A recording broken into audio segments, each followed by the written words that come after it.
What's up, people? I'm Shaggy, the opinionated hippie, finishing up, unfortunately for now, the deep dive into the Grateful Dead's 1981 officially released live catalog. Um, they've only released 5 shows from 1981, which is kind of a shame because they're all pretty fantastic, and several of them are like, I would say, you must hear this type material. And this would be one of them. May 16th, 1981, from Barton Hall, Cornell University, Ithaca, New York. Um, this was released in the 30 Trips Around the Sun 80 CD box set, which contained a show from every single year the Dead was a band, 65 through 95. I do not own this box set, but I know somebody who does, and they are always kind enough to share these any of these discs I want whenever I want them. So thank you, David. So anyways, 81 show, so we're like early into the Midland years, a couple years in. And 81 has just an energy that is absolutely fantastic. Has some of the most interesting sort of island jams, I'll call them. Not that they sound like they come from an island, but because they'll be like attached to the end of songs, but really almost bear no relation to that song. So it's really like just this like floating entity on its own. In this one, there's a jam at the end of Saint of Circumstance, which technically could be a Saint of Circumstance jam, but really it's its own jam. It just happens to come after Saint of Circumstance. That's absolutely fantastic. That is just like one of those, like, you have to check this out. It's a Spanish jam, as if Spanish jam went to Woodstock and got a hold of the wrong type of psychedelics and had a really weird, bizarre, out there type of trip. That's the kind of Spanish jam we're getting here.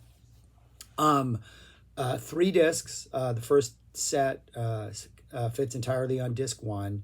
The first set early on is almost working against itself. I think there's one sort of set list decision made by Jerry that kind of almost seems to hamper the show, as if Jerry's trying to push the show in a different direction, and eventually the song selection and the energy kind of course corrects, and we get what I think should have happened from the beginning. But the first half of this show, the set, is kind of interesting. Opens up with a fantastic Feel Like a Stranger. And as soon as we hit that like jam spot, we're just off. They're going. They're just jamming. This is one of those songs where I think, when I think of the Feel Like a Stranger jam, I think of it as its own little, just like the Dead play Feel Like a Stranger, and then they go into this space that's like slightly funky, very psyche, very exploratory, just almost like this weird free-for-all. It's like a skateboarding competition where it's like, hey man, you got 3 minutes, those are your obstacles, make as many interesting moves and runs as you can, go. And they just enter this arena and everybody's just doing interesting things. I have a very Feel Like a Stranger. I have this really strong visual image of what the jams are like. And this is one of those where Jerry just immediately is off. He knows what he wants to do. He's confident. He plays into that sort of ending run, that guitar motif that they usually play before they finish up the song. He kind of toys around with that for a while. Then he goes off into some really darker, funkier corners for a while, like almost dissonant energy, before they then wrap up the jam. Nice and kind of patient. They're kind of taking their time. The energy is fantastic. Amazing way to start the show.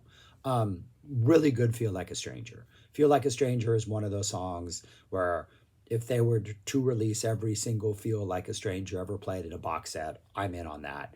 I'm absolutely, even when they don't work, I think they're fascinating sort of musical explorations. And this one is really good. But then Jerry follows with A Friend of the Devil. And this is where I think this is the big mistake of the show. The show ultimately redeems itself and is fantastic. But the energy is just not right. It's a slow Friend of the Devil. Yes, Jerry's guitar solo is fantastic, and maybe he kind of redeems it at some point. But it's not the energy this show needed. Later on in the set, Jerry would drop a high time. And it at that point, almost towards the end of the first set, where I think this like more slower but intense energy kind of finds its voice, and the high time is like, okay, I got you guys. I'm gonna take this energy, do something with it, and then we can go off like where we're supposed to go. Friend of the Devil doesn't do that. Friend of the Devil, I think, just kind of slows things down in a way that doesn't take advantage of the awesome exploratory energy of the Feel Like a Stranger. And I think if High Time had been second, yeah, it's going to slow things down. But there is this sort of like restrained intensity to High Time that while it is slower, you feel like it should be something more. And there's this like almost like tension between like the energy of the song and the emotions of the song and the vocals and all that. And it would have made for a really interesting sort of like tension early in the set instead of just a slowing down. So if I have a complaint, Jerry should have like paid more attention to what was going on in Feel and followed it up with a High Time. So we get the Feel Friend of a Devil, which I think is just wrong song at the wrong time, though Jerry's solo is pretty sweet. Bob follows up with Me and My Uncle Big River. The Big River, I have to say, is really well played and really well jammed out and has some really good energy. Then we get an Althea.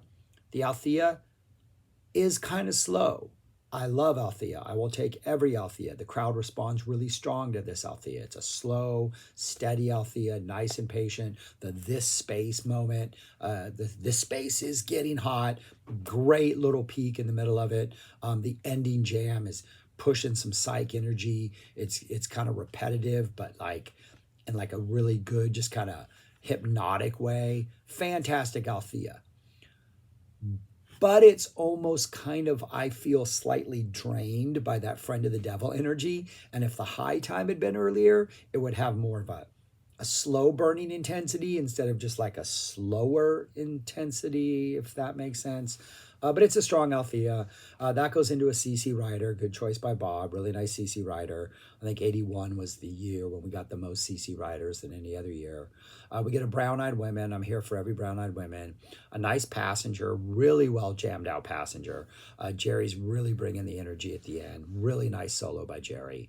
And then we get the High Time, which is just, this is when the show like finally finds its voice and its footing. And like, as good as this first part of the first set is, mainly salvaged by the song choices, the High Time is like, all right, we're here. Things are setting in. We can now just, we've purged this sort of slow intensity that Jerry wants. Jerry gets it out of his system, and we go right into a really nice Let It Grow, in which Jerry is just on high speed attack the entire time. Jerry is just going at it. He's got runs. He's got ideas. He's just like, the attitude, the energy, everything about the Let It Grow is just like, yeah, this is exactly what you want out of a first set. The entire sort of,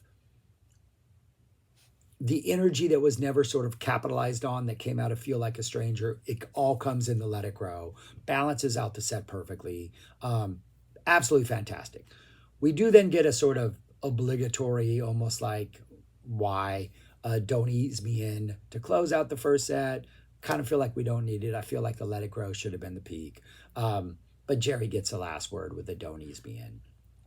Not a bad first set by any stretch of the imagination, but it's an interesting first set that I do think a single song choice, Friend of the Devil, a Feel Like a Devil, the Devil Following Stranger, just sets it off on a different direction when I think this first set probably could have been more and could have been bigger, literally just by switching two songs. You don't even need to change anything else in the set. But not a bad first set, just maybe a frustratingly not reaching its full potential. But none of that really matters when we hit the second set, because the second set is absolutely fantastic. Opens up with a Shakedown Street. Absolutely fantastic Shakedown Street. The vocal jamming at the end of like the main song is great. They are going off. The band is loving it. The crowd is loving it. You know, nothing shaking on. You know, they're just playing with those lyrics. We get into the solo section, and they're not trying to prove anything. They're not trying to go anywhere. It's just like 7-8 minutes of just like funky dance groove, soloing, exploring, having a good time. We're We're literally in a ballroom. We're going to dance until they tell us to leave. We're not trying to prove anything to anybody. We're just having a great time. Bob gets really, really funky at times. The energy is pretty even keel and just like, hey, let's enjoy this. And it starts to kind of intensify as the solo goes on and things start to heat up a little bit. But it more is just a matter of just like a swagger, like just we're feeling the funk, we're feeling the dance groove. It's a nice long Shakedown Street. Just at the end of the jam, I think this is the first time they had done this. As they go, instead of going into the next song, I think they go back into Jerry starts singing in a really low key, almost like, yeah, it's the end of the night. I'm kind of exhausted. Let's go home. He comes back in. He's like, nothing shaking on Shakedown Street. Just really kind of chill. I believe this was one of the first times they'd ever had that kind of vocal reprise at the end instead of just ending the jam. But it works perfectly. It's kind of what's needed. It's almost like at the end of like a night of like heavy dancing, you're just kind of all hugging each other and walking out of the venue with like your arms around each other.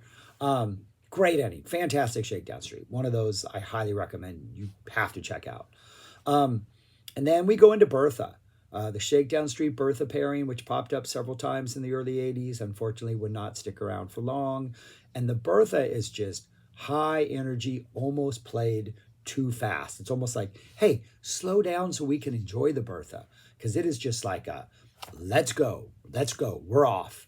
And it almost seems like the Bertha feels freer. Like after this, Bertha would become like a first set opener, right? It would occupy that spot, or it was always paired with the Good Lovin', and it seemed like it had to like build up the energy, so we went into Good Lovin'. It like Bertha had work it had to do. Here it doesn't feel that way. It feels like after the Shakedown Street, it can be whatever it wants to be, because it's almost just like, we got a delicious sundae, and oh, here's a little extra cherry for you.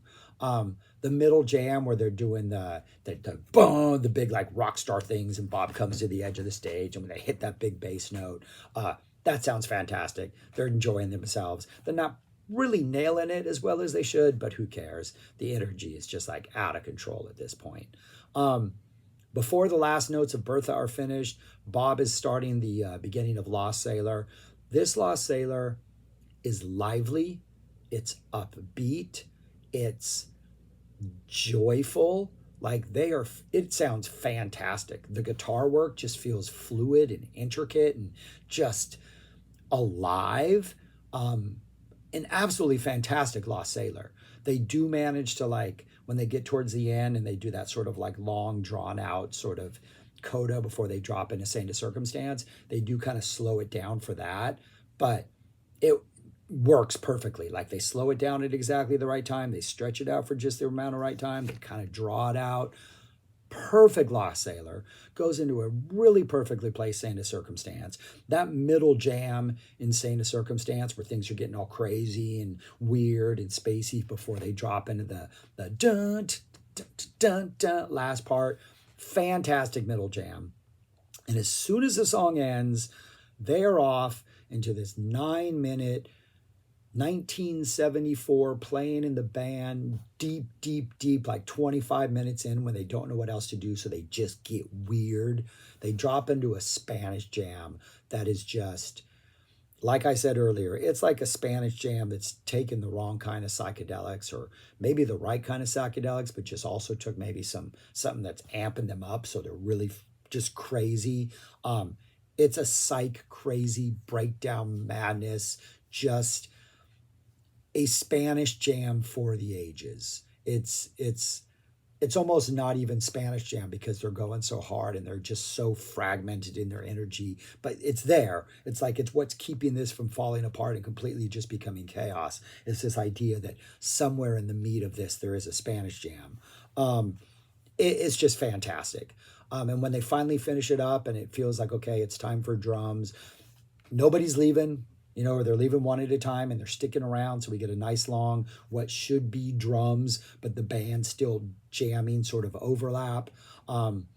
We get 3 or 4 minutes of some high energy drums before the drums kind of cut out and we get more like a handheld tabla type thing where the drums are trying to like, hey man, we all need a break. That was a pretty intense pre-drum section. Let's lower it down for a little bit.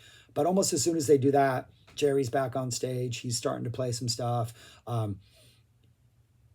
Really getting into like some truckin' energy early, some bluesy energy early, doing these awesome, almost like country southern rock riffs and then some country chords. And Jerry's aggressively pushing like this pre-truckin' energy.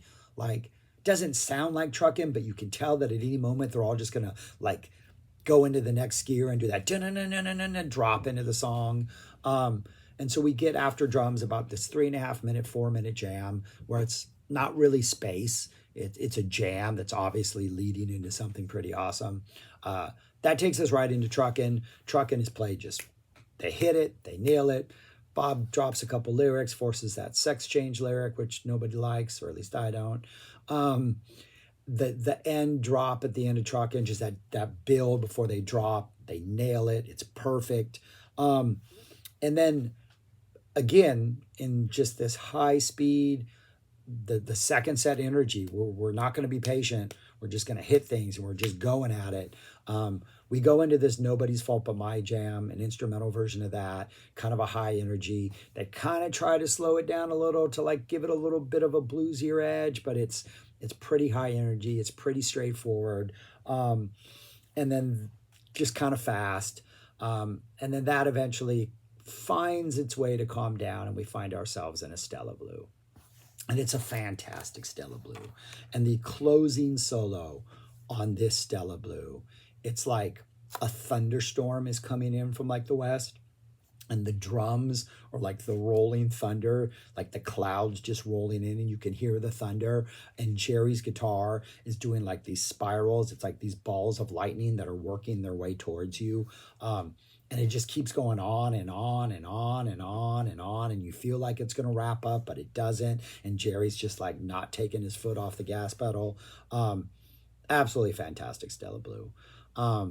That goes into a Going Down the Road Feeling Bad. Not the smoothest segue, but who cares because we get it Going Down the Road Feeling Bad. And this Going Down the Road Feeling Bad is high energy. Jerry's got some scrappy guitar playing in there. It's hitting some just random chords at random times. The crowd reacts like really loudly and enthusiastically. Fantastic Going Down the Road. Like at this point, had the Going Down the Road Feeling Bad ended the second set, I think that would have been perfect. I think that would have been, there's enough energy in this Going Down the Road Feeling Bad that you don't really need anything else. But apparently it was a Saturday night, so we get a one more Saturday night, and it's a pretty good Saturday night. Really good Saturday night. I mean, the energy of this set is fantastic. And then for the encore, we get an Uncle John's band. Just absolutely epic. First solo between the second and third verses, pretty straightforward, pretty solid. But that last jam, that sort of the final third of the song, when you get that really almost kind of psyche or proggy jam, that thing is fantastic. Jerry is pushing the solo. He is going at it. It's going much longer than anything you've ever heard in an encore. Like they don't jam out their encores like this, but they're jamming out their encores like this. It is just fantastic. And for me, to me, Uncle John's band is that probably the purest, most communal, Grateful Dead sort of this is who we are as a community type song. The lyrics, the vibe, the energy. And I really think more shows should have either opened with Uncle John's band or like this closed with Uncle John's band, because to me it's a statement of purpose for what the Grateful Dead are. And to end what has been, for the most part, an exhilarating show with an Uncle John's band is really just like, it's like, wow, we're still just rewarding you for like sticking around. It's absolutely fantastic. Really well jammed out, great energy, just A+ grade, S+ grade stuff. A fantastic 81 show from Barton Hall. Highly recommend you check it out. If I were to rank it among the other ones, I still have it at number 2, or I have it at number 2. That Madison Square Garden one, which was released last year or 2 years ago as part of the In and Out of the Garden set. I still think that's number 1. That one's just kind of perfect from start to finish, both performance-wise, setlist-wise, everything. It's got probably one of the top 5 China cat sunflowers of all time in that show, among other really good things. But none of these are bad. Like, I think the 31081 one, I mean, just it's number 4 because it follows that Madison Square Garden one, and you just can't compare. And then the Dave's Picks Volume 20, it's still a good show. It just doesn't have maybe the absolute epic, like 1 or 2 epic jams that the other ones all have. But 81, fantastic year. All of these are worth checking out. I highly recommend you do. But that's all I got. Subscribe, like, share, comment. Let me know your thoughts on this show, on 81 shows, and all that stuff. I'm going to jump to late 80s next. Get sort of the tail end of the Midland experience before we find a Welnick year to kind of deep dive for a while. Then who knows where we'll go after that. But that's all I got. Thanks for watching. Peace. Talk to you later.